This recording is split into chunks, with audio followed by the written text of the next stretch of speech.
Qu'est-ce que c'était dur, les frères. On a vraiment galéré. Mais c'était annoncé. Vous pensiez vraiment on allait se tourner les pouces? C'était annoncé que ça allait être dur. Et ça l'a été. Victoire du Paris Saint-Germain, 2-1. Grâce à l'ouverture du score de Mayoulou. Juste avant, il y a le penalty arrêté par Safonov. Non, franchement, c'est vraiment le GOAT sur les pénaux. C'est trop grave. Moi, je pense que il doit rester titulaire pour le moment. Chevalier, je l'enterre pas. Mais tant que Safonov est performant, t'as aucune raison de remettre Chevalier. Voilà, pour moi, le débat, il est clos pour le moment. En plus, si t'arrêtes ce péno, il est archi décisif parce que il garde sa cage inviolée, il arrête le penalty et juste après, hein, c'est but pour nous, but de Mayoulou. But de Mayoulou sur une erreur du jeune Sénégalais capitaine qui fait une erreur en fait. Qui fait une erreur parce qu'il veut relancer et c'est contré par Barcola. Et bah, Mayoulou qui surgit et qui marque. Il se fait pas prier. Sauf qu'ensuite, égalisation de Strasbourg, franchement, sur un jeu, mais tellement léché, tellement beau. En fait, Strasbourg, c'est comme un mini Paris Saint-Germain. Ils jouent vraiment comme nous quand tu vois Moreira, Diego Moreira, il joue un peu à la Hakimi et tout, en mode piston et tout.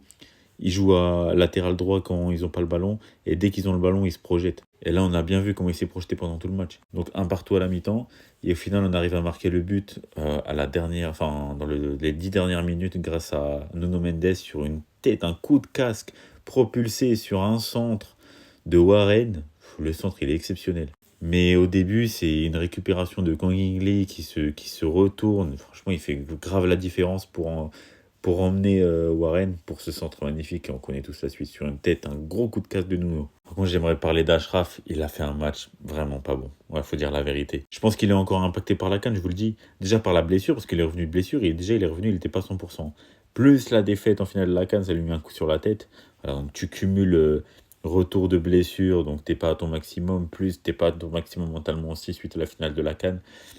Ça donne ce genre de performance. Moi, je lui en veux même pas. Moi, je vais être clément avec lui. Je suis désolé, mais quand tu vois ça, Hakimi, il prend son rouge et c'est totalement normal. Et ça a une grosse conséquence parce qu'il ne sera pas là contre Marseille. Bon, après, on n'aura pas besoin de lui pour les taper, bien sûr. Parce que, voilà, quand tu prends un grand, il tape un petit, il a besoin que d'une main. Il n'a pas besoin des deux mains. En tout cas, on reprend notre première place. C'est ça qui importe.